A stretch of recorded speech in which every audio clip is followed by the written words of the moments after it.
नमस्कार, आप देख रहे हैं न्यूज इंडिया। मैं हूं आपके साथ शिवानी पांडे।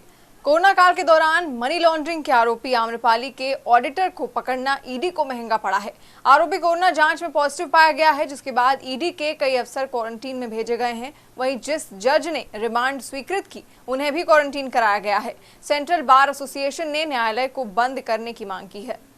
कोरोना महामारी के बीच जांच एजेंसियां अपनी जांचों को तेज करने में जुटी थीं, लेकिन ईडी को अपनी जांच तेज करना महंगा पड़ा है। इसमें ईडी अफसरों से एक बड़ी चूक भी हुई है। मामला कुछ यूं है कि करोड़ों की मनी लॉन्ड्रिंग मामले में आम्रपाली ग्रुप ऑफ कंपनीज के ऑडिटर अनिल कुमार मित्तल को ईडी अफसर दिल्ली से लखनऊ लाए थे। इस ऑडिटर को डिस्ट्रिक्ट जज की कोर्ट में पेश किया गया और हफ्ते भर की कस्टडी रिमांड जज ने मंजूर की। लेकिन सबसे बड़ा खुलासा तब हुआ जब इस आरोपी की कोरोना रिपोर्ट ईडी अफसरों के सामने आई। यह आरोपी अनिल कुमार मित्तल कोरोना संक्रमित निकला, जिसके बाद तकरीबन 1 दर्जन ईडी अफसर और कर्मचारी क्वारंटीन हो गए हैं। इन सभी पर कोरोना संक्रमण का खतरा भी बरकरार है। इसी बीच डिस्ट्रिक्ट जज भी क्वारंटीन में भेजे गए हैं और इनका कोरोना सैंपल लिया जा रहा है, क्योंकि सुनवाई के वक्त डिस्ट्रिक्ट जज के यहाँ तमाम कर्मचारी भी मौजूद थे। उनको भी क्वारंटीन में भेजने की कार्रवाई जारी है। ईडी के लखनऊ दफ्तर को सीज कर दिया गया है और 24 घंटे के सैनिटाइजेशन के बाद ही दफ्तर को खोला जा सकेगा। ईडी दफ्तर में तकरीबन 50 कर्मचारी और अधिकारी हैं, जिनके ऊपर कोरोना वायरस का खतरा भी मंडरा रहा है। इसी बीच सेंट्रल बार एसोसिएशन ने पत्र भेज करके कोर्ट को बंद करने की डिमांड की है।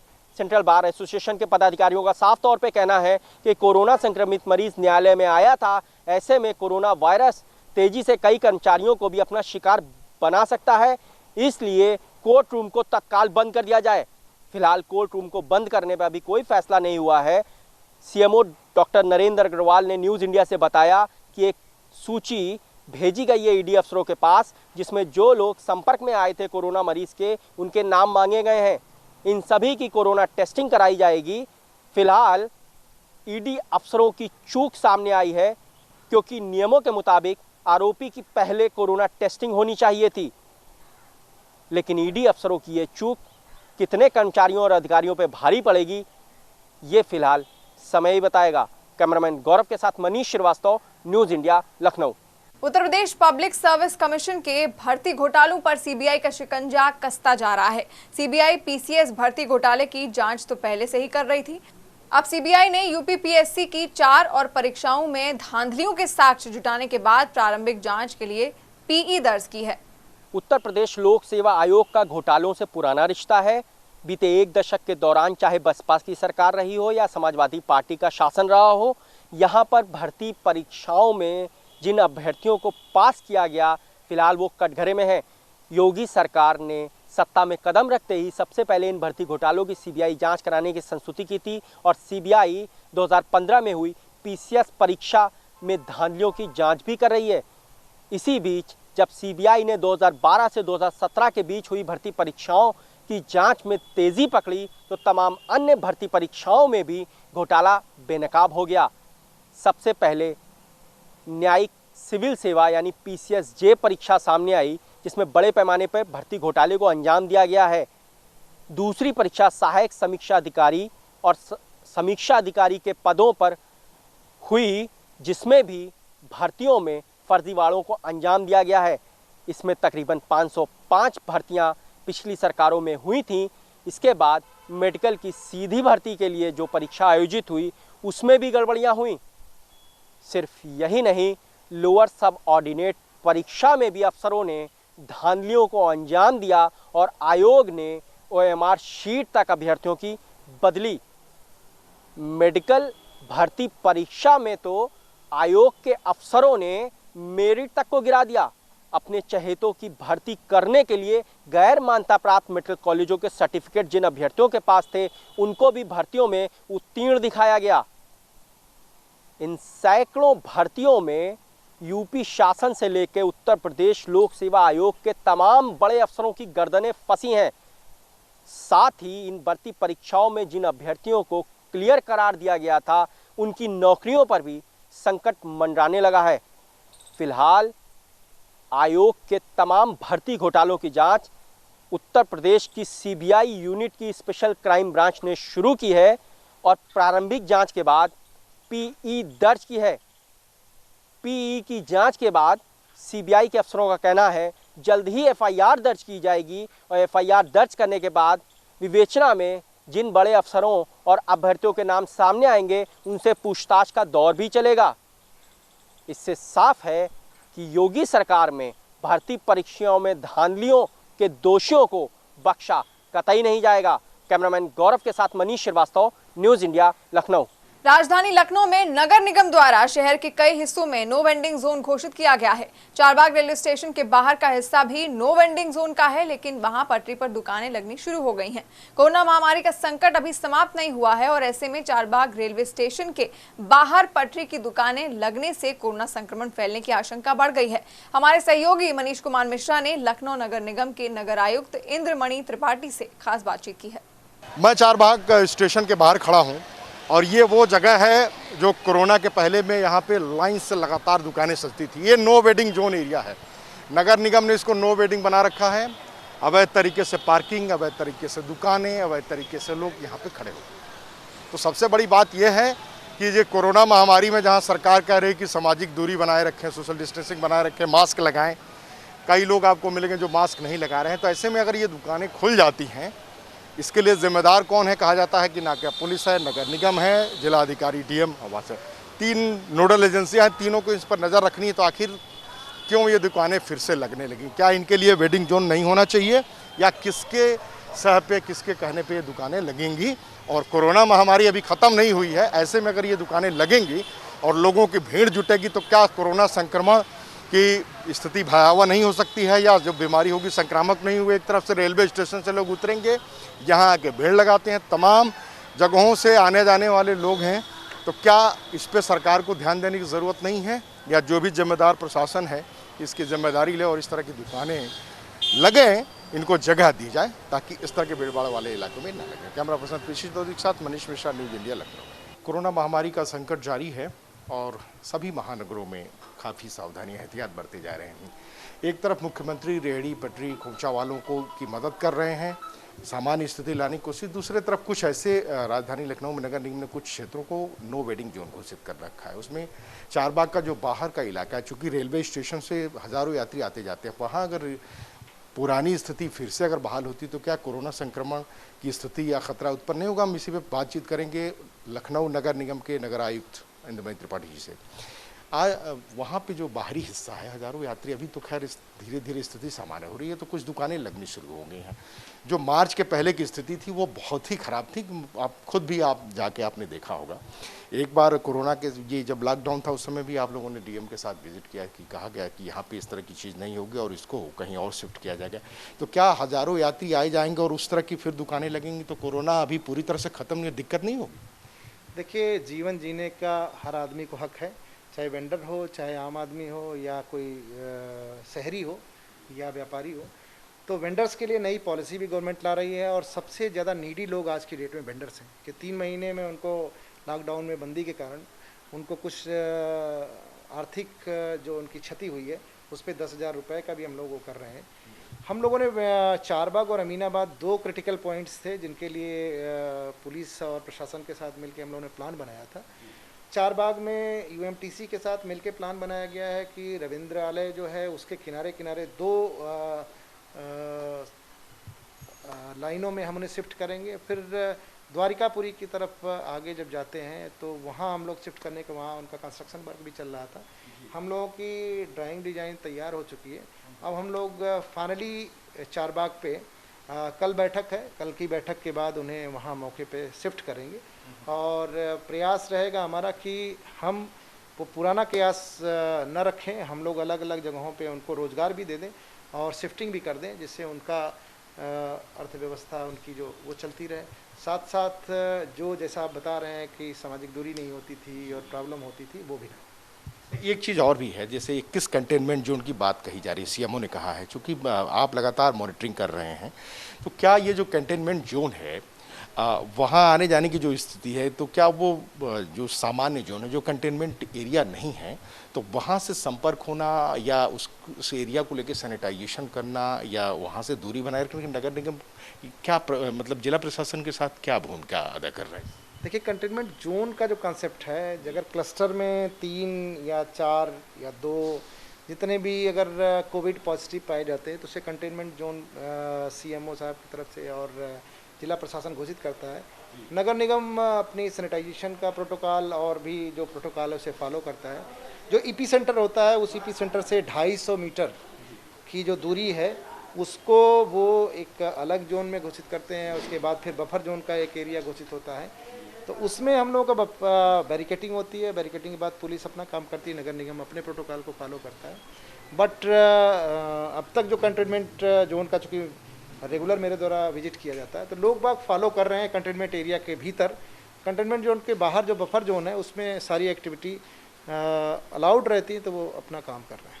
ये थे हमारे साथ लखनऊ नगर निगम के नगर आयुक्त डॉक्टर इंद्रमणि त्रिपाठी जी। उनका कहना है कि जो रेहड़ी पटरी खुमचा वाले हैं, खास करके जो चारबाग और अमीनाबाद, उसके लिए उन्होंने एक डिज़ाइन प्लान की है और कल बैठक भी होगी और उस पर तय होगा कि वो फिर चारबाग रेलवे स्टेशन के बाहर उस तरह की स्थिति न हो, चूँकि कोरोना संक्रमण जारी है और जहाँ कंटेनमेंट जोन की बात है तो उसका भी प्रोटोकॉल नगर निगम की ओर से पालन किया जाता है। कैमरा पर्सन पीसी चौधरी के साथ मनीष मिश्रा, न्यूज़ इंडिया, लखनऊ। तो फिलहाल के लिए इतना ही, लेते हैं एक छोटा सा ब्रेक, जल्द लौटेंगे।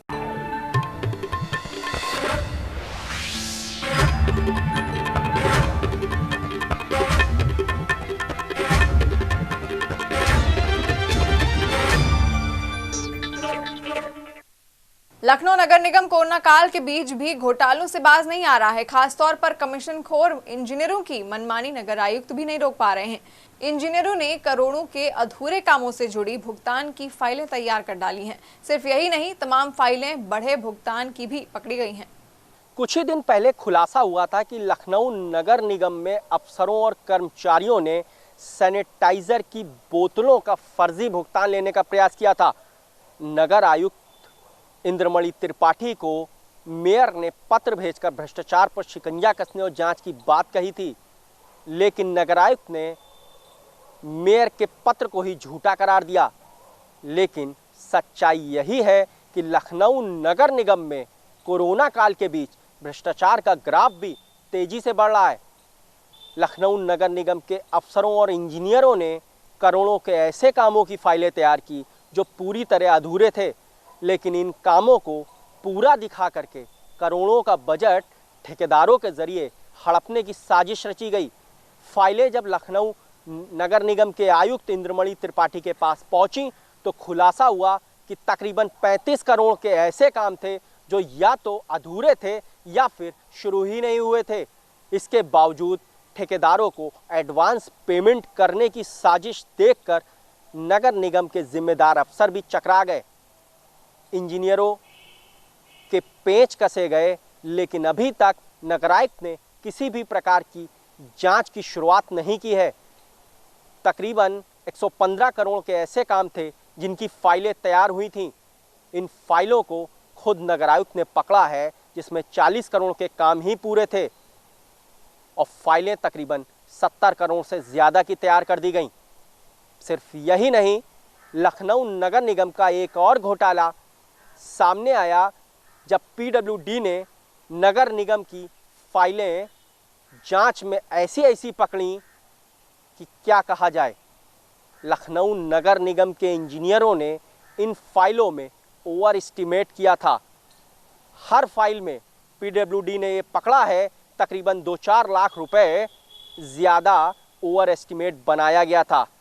ये फाइलें 14वें वित्त आयोग के धन से जुड़ी थीं और तकरीबन 123 करोड़ के विकास कार्यों के काम लखनऊ शहर में होने थे। फिलहाल 60 लाख के एस्टिमेट ही पीडब्ल्यूडी ने जांच कर नगर निगम के अफसरों को भेजे हैं, क्योंकि लखनऊ नगर निगम ने इन फाइलों का एस्टिमेट जांचने की जिम्मेदारी पीडब्ल्यूडी को सौंपी थी। आशंका जताई जा रही है कि करोड़ों के कामों में ओवर एस्टिमेट किया गया है, यानी कार्यों की लागत को कई गुना तक बढ़ाया गया है। इस पूरी कमीशनबाजी के जिम्मेदार लखनऊ नगर निगम में बैठे बड़े अफसर और इंजीनियर हैं जिनके भ्रष्टाचार पर शिकंजा सरकार नहीं कस पा रही है। नगर आयुक्त और मेयर की आपसी जंग चर्चा में लगातार बनी हुई है और भ्रष्टाचार भी कोरोना काल के बीच सुर्खियां बटोर रहा है। कैमरामैन गौरव के साथ Manish Srivastava, news India, Lucknow. Corona संक्रमण काल के बीच मरीजों को राहत देते हुए यूपी सरकार ने सभी सरकारी अस्पतालों में ओपीडी सेवाएं शुरू कर दी हैं। प्रमुख सचिव स्वास्थ्य ने अपने आदेश में अस्पतालों के लिए जारी आदेश में कुछ दिशा निर्देश भी दिए हैं। हालांकि ओपीडी में बैठे डॉक्टरों की जरूरी सुरक्षा संसाधन पर जिम्मेदार अफसर चुप्पी साध लेते हैं। उत्तर प्रदेश की आम जनता के लिए एक अच्छी खबर है। योगी सरकार ने प्रदेश के सभी सरकारी अस्पतालों और निजी हॉस्पिटल्स में ओपीडी सेवाओं पर लगी रोक को हटा लिया है। प्रमुख सचिव स्वास्थ्य अमित मोहन प्रसाद ने अपने आदेश में साफ तौर पर कोविड इन्फेक्शन से संबंधित एक प्रोटोकॉल का पालन करते हुए डॉक्टरों को निर्देश दिए हैं कि जो ओपीडी सेवाएं बंद की गई थी उनको चालू किया जाए। कोरोना संक्रमण को देखते हुए सरकार ने आवश्यक सेवाओं के अतिरिक्त बाकी चिकित्सीय सेवाओं पर रोक लगाई थी, लेकिन सरकार ने साफ किया है कि मरीजों की संख्या अस्पतालों में बढ़ सकती है। इस लिहाज से सिर्फ एक तीमारदार ही मरीज के साथ आएगा और इस तीमारदार की उम्र 60 वर्ष से अधिक नहीं होनी चाहिए। साथ ही बच्चों को भी अस्पताल में आने से मना किया गया है। साफ तौर पे एक प्रोटोकॉल का पालन करने के लिए भी अपने आदेश में प्रमुख सचिव स्वास्थ्य ने कहा है, लेकिन डॉक्टरों को डर सता रहा है क्योंकि कोरोना के मामले तेजी से बढ़ रहे हैं और विशेषज्ञों ने भी चिंता जताई है कि कोरोना अपने पीक पर पहुंचेगा।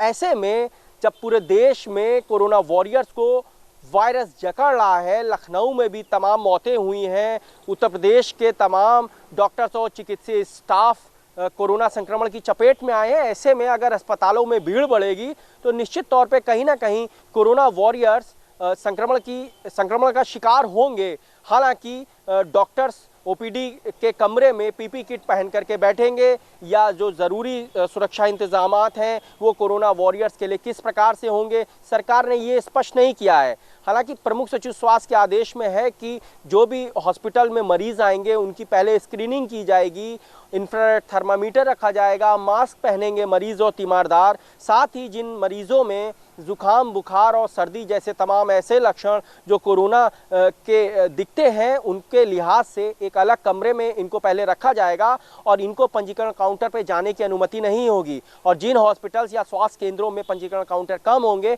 वहाँ पर पंजीकरण काउंटर बढ़ाए जाएंगे। लेकिन इस स्क्रीनिंग के दौरान अगर किसी प्रकार की चूक हुई तो निश्चित तौर पर कोरोना वॉरियर्स संक्रमण की चपेट में आएंगे। हालांकि शासन से जुड़े अफसरों का साफ तौर पे कहना है कि जो इन्फेक्शन प्रोटोकॉल है जो हाल में ही जारी किया गया था उसकी ट्रेनिंग समस्त चिकित्सीय स्टाफ को लेनी ज़रूरी है और पहले भी कोरोना को देखते हुए इस पूरे प्रोटोकॉल की ट्रेनिंग दी गई है। ऐसे में कोविड प्रोटोकॉल का उल्लंघन करने की कतई इजाज़त नहीं होगी, लेकिन देखना यह भी होगा कि आने वाले समय में जब मरीजों की भीड़ सरकारी अस्पतालों में बढ़ेगी तो कहीं मरीजों से संक्रमण के तौर पर वायरस अस्पतालों में ना आए, क्योंकि देखा यह भी गया है कि लखनऊ के कई निजी अस्पतालों और सरकारी अस्पतालों में कोरोना की सौगात मरीजों के साथ साथ चिकित्सीय स्टाफ को मिली है और इन चिकित्सीय संस्थानों को बंद करने की नौबत सैनिटाइजेशन के लिए भी आई है।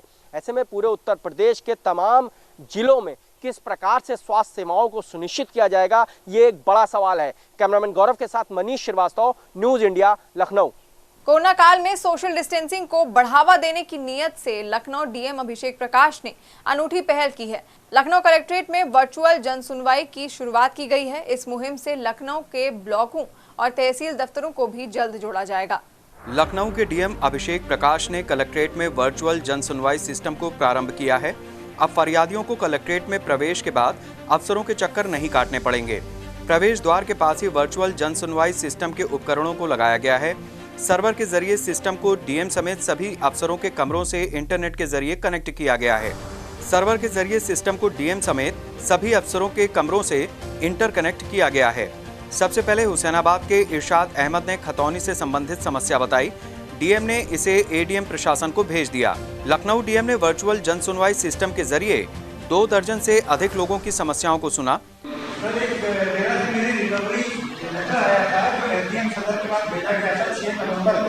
ठीक है, उसके बाद मैंने आपको सर एक एप्लीकेशन दी थी सर 18 फरवरी को उसमें आपने आदेश किया था कि इसको तुरंत किया जाए जी, तब भी कुछ नहीं। अब तो सर वो मार्च को मैं दोबारा आपके पास आता हूँ, आपने दोबारा आदेश किया कि इसको तत्काल किया जाए। डीएम अभिषेक प्रकाश के मुताबिक वर्चुअल जन सुनवाई सिस्टम से जल्द ही तहसील मुख्यालयों, विकास भवन और ब्लॉक कार्यालय को भी जोड़ा जाएगा। कोरोना त्रासदी के दौरान सोशल डिस्टेंसिंग के लिहाज से भी लखनऊ जिला प्रशासन की वर्चुअल जन सुनवाई जैसी पहल बाकी जिलों को भी आम जनता से जुड़ने की राह सुझाएगी। उत्तर प्रदेश की राज्यपाल आनंदीबेन पटेल ने आज लखनऊ के मेदांता हॉस्पिटल में भर्ती मध्य प्रदेश के राज्यपाल लालजी टंडन के स्वास्थ्य के बारे में जानकारी ली और उनके शीघ्र स्वस्थ होने और दीर्घायु होने की कामना की। राज्यपाल के साथ मेदांता हॉस्पिटल के निदेशक डॉक्टर राकेश कपूर भी उपस्थित थे। बीते कुछ दिनों से लालजी टंडन अस्पताल में भर्ती हैं। भारत चीन बॉर्डर पर बने तनातनी के बीच लखनऊ के व्यापारियों में भी गुस्सा दिखाई दे रहा है। व्यापारियों ने चीन के झंडों को जलाकर अपना विरोध जताया। व्यापारी नेता संजय गुप्ता के नेतृत्व में विरोध प्रदर्शन किया गया। लखनऊ के व्यापारियों ने चीनी सामान के बहिष्कार का भी फैसला किया है। बहुत ही बड़ी हमारी मिसाल है। तो फिलहाल के लिए इतना ही, लेते हैं एक छोटा सा ब्रेक, जल्द लौटेंगे।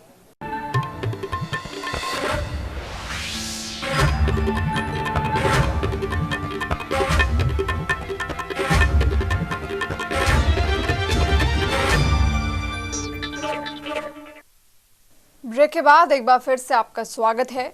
उत्तर प्रदेश के शाहजहांपुर में एक झोला छाप डॉक्टर से इलाज कराने के दौरान बच्चे की मौत का मामला सामने आया है। शाहजहांपुर के कोतवाली तिलहर के गांव गुलाम खेड़ा निवासी रामवीर के बेटे सुमित को हल्का बुखार था। रामवीर ने डॉक्टर से दवा लिखने को कहा, लेकिन डॉक्टर ने ड्रिप चढ़ा दी जिसमें कोई इंजेक्शन भी मिलाया गया था। आधी बोतल चढ़ते ही बच्चे के हाथ पैर अकड़ गए और देखते ही देखते बच्चे की जान चली गई। मामले की एफआईआर दर्ज हो गई है। हैरान करने वाली बात यह है कि 8 साल पहले इसी डॉक्टर ने गांव के ही एक अन्य व्यक्ति का इलाज किया था जिसकी मौत हो गई थी। डॉक्टर ने उस वक्त मामला रफा दफा करा दिया था। हमने उसको इंजेक्शन लगवाने के लिए बुलाया था। उसके बाद मतलब तो इस छोटे वाले बच्चे की हमारी तबीयत खराब नहीं थी, मतलब हल्का नॉर्मल बुखार आ रहा था।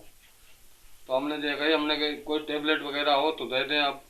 तुमने कहा टेबलेट नहीं, बुखार में बोतल चढ़ा दें, बोतल सही रहेगी। तो हम मना भी करते रहे कि बोतल मत चढ़ाओ। हमने अपनी मर्जी से बोतल चढ़ा दी। हमारे मना करने के बाद ऐसे 10-15 मिनट गुजरे और मेरे बच्चा जो था वो उसके हाथ पैर टेढ़े हो गए, वो खत्म हो गया। मथुरा में सारेगामापा के विजेता राइजिंग स्टार सीजन 2 के विजेता हेमंत ब्रजवासी ने गरीब बच्चों की शिक्षा और उनको मुफ्त ऑनलाइन म्यूजिक क्लास देने की अनोखी पहल शुरू की है। श्री हरिदास गुरुकुल गरीब बच्चों के लिए तैयार किया गया है, जिसमें एक स्टूडियो भी बनाया गया है। यहाँ प्रतिभावान गरीब बच्चों को निःशुल्क संगीत सिखाया जाएगा। इसके साथ ही आर्थिक स्थिति खराब होने के कारण जो बच्चे पढ़ नहीं पाते उनकी पढ़ाई का खर्चा भी सिंगर हेमंत ब्रजवासी उठाएंगे। हेमंत ने सुशांत की मौत पर भी गहरा दुख जताया है। हम चाहते हैं जो बच्चे गरीब हैं, जो नीडी हैं, जो पढ़ाई लिखाई भी जो बेचारे नहीं कर सकते, उनको पढ़ाएंगे भी और उनको संगीत भी सिखाएंगे ताकि वो पढ़ लिख के एक एजुकेटेड सिंगर बन सकें या म्यूजिशियन बन सकें। तो हमारे पिताजी ने ये पहल शुरू की है। श्री हरिदास गुरुकुल, जो हमारे जिस संप्रदाय से हमने श्री हरिदास जी महाराज, वहाँ से ये हमने इंस्पिरेशन ली हमारे पिताजी से और इसे और आगे करने की कोशिश कर रहे हैं। और इसमें सबसे बड़ी बात कि हम किसी से भी ये नहीं कह रहे कि जी पैसा दो, ये दो, वो दो। हम सिर्फ अपनी तरफ से शुरुआत कर रहे हैं और ये शुरुआत बहुत ज़रूरी है। किसी भी बड़े काम की शुरुआत जब हो जाती है तब लोग अपने आप जुड़ते चले जाते हैं। तो इसलिए ये शुरुआत एक अच्छी पहल है लोगों के लिए। तो हम अपने लेवल पे रह के अच्छा काम कर रहे हैं शायद।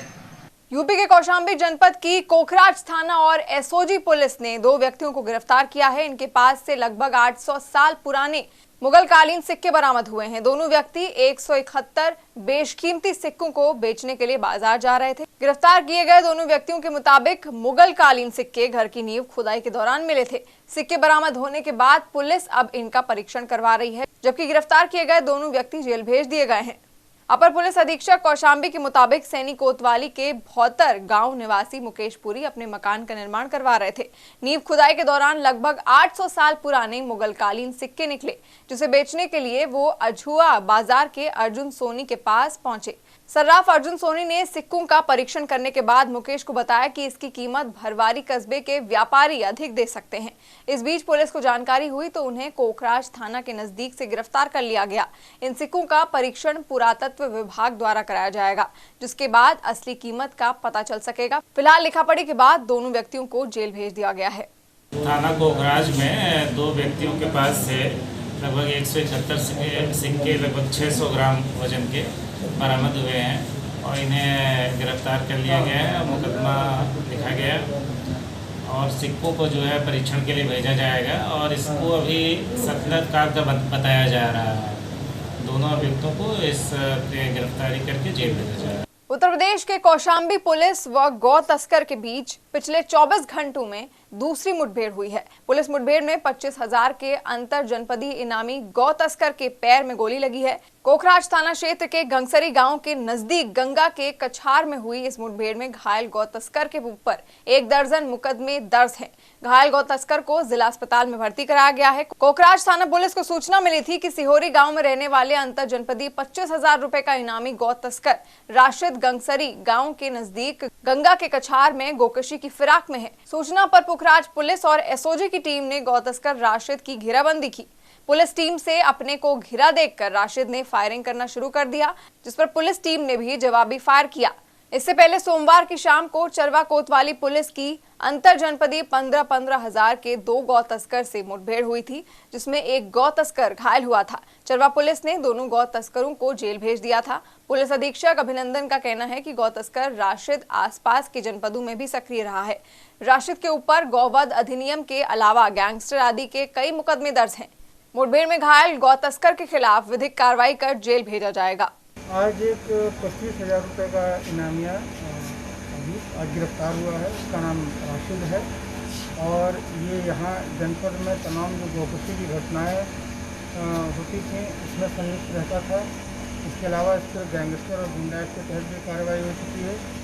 तो ये गोकशी के मामले में काफ़ी बड़ा स्तर पर गोकशी करता था, एक गैंग चलाता था जिसका ये सरगना था और अगल बगल के जिलों में भी ये गोकशी करता था।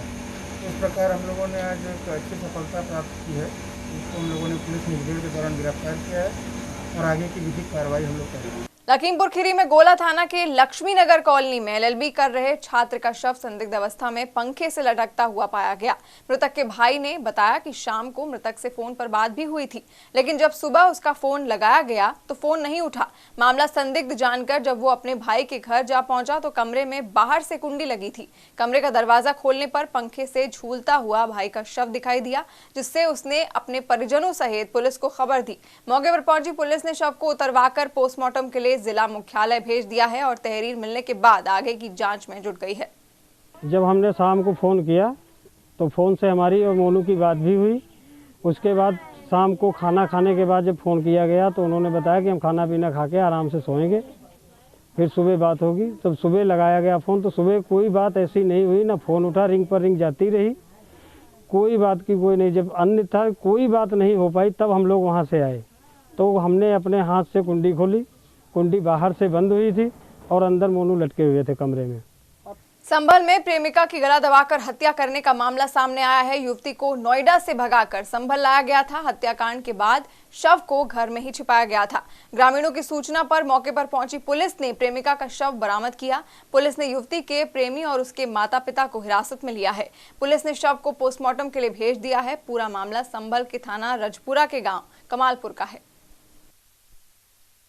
लखीमपुर खीरी के मितौली कस्बे में लखीमपुर मैगलगंज मार्ग पर राजा लोने सिंह इंटर कॉलेज के सामने गैस टैंकर ने बाइक को टक्कर मार दी। बाइक सवार व्यक्ति की मौके पर ही मौत हो गई, जबकि एक गंभीर रूप से घायल हो गया है। घायल को मितौली पुलिस ने अपने वाहन से सीएचसी भिजवाया। मृतक मितौली थाने में तैनात होमगार्ड श्रीपाल का बेटा रवि है, जिसकी उम्र 30 साल है। घायल छैलू खुर्दा थाना मितौली का निवासी है। मितौली पुलिस ने शव का पंचनामा कर पोस्टमार्टम के लिए जिला मुख्यालय भेज दिया है। बागपत जनपद के दिल्ली सहारनपुर हाईवे पर मंगलवार को एक सड़क दुर्घटना में 11 वर्षीय बच्चे की मौत हो गई। बच्चे की मौत से गुस्साए ग्रामीणों ने दिल्ली सहारनपुर हाईवे को जाम कर दिया और आरोपी ट्रक चालक के खिलाफ कार्रवाई की मांग की। मौके पर पहुंची पुलिस ने ग्रामीणों से बातचीत कर जाम खुलवाया है। घटना दिल्ली सहारनपुर हाईवे 709B पर बिजरोल के पास की है। तो आज के लिए इतना ही। देश और दुनिया की ऐसी तमाम खबरों के लिए आप देखते रहिए न्यूज़ इंडिया। नमस्कार।